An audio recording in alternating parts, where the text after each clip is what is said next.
திருமண வாழ்க்கை ஆரம்பிக்க இருக்குது. ஒரு பையன் அல்லது பொண்ணு பருவ வயதுக்கு வந்தாச்சு.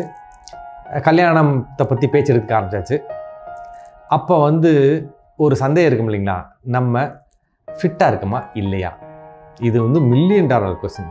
படித்து வளர்ந்த ஒரு நல்ல சமுதாயத்துக்கும் அல்லது பின்தங்கிய வாழ்றது எங்கே போனாலும் இந்த சந்தேகம் அப்படியே இருந்துகிட்டே இருக்கும்.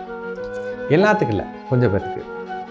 அவங்களுக்கான தீர்வு தான் இந்த மொத்த காணொலியும் சொல்ல போகிறோம்.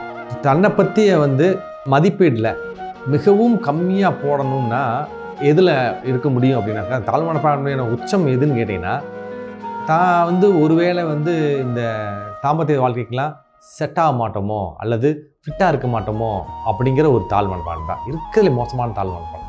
அதில் பார்த்திங்கன்னா வெளியில் எக்ஸ்டர்னலாக இருக்கு இல்லையா, நம்ம அழகாக இல்லையோ, நம்ம அதுவாக இல்லையோ, இன்னும் கொஞ்சம் வளர்ந்துருக்கணுமோ, நம்மளை பார்க்குற மாதிரி இருக்குமா, சுமாராக இருக்குமா, அப்படிலாம் ஒரு பக்கம் இருந்தால் கூட உள்ள இன்டர்னலாக, அதாவது தாம்பத்திய ரீதியான சில சந்தேகங்கள் இருக்கும்.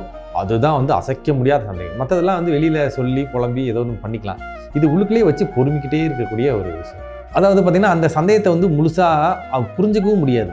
அதாவது ரொம்ப எளிமையாக சொல்லணும்னா 3 சந்தேகம் தான் ஒரு ஆணுக்கு வர முடியும். அதாவது ஒன்று, தாம்பத்தியத்தில் ஒரு பெண்ணை திருப்திப்படுத்துறதுக்கான வழி இருக்குதா இல்லையான்னு தான் தெரியணும். அதில் 3 வழி என்னென்னா,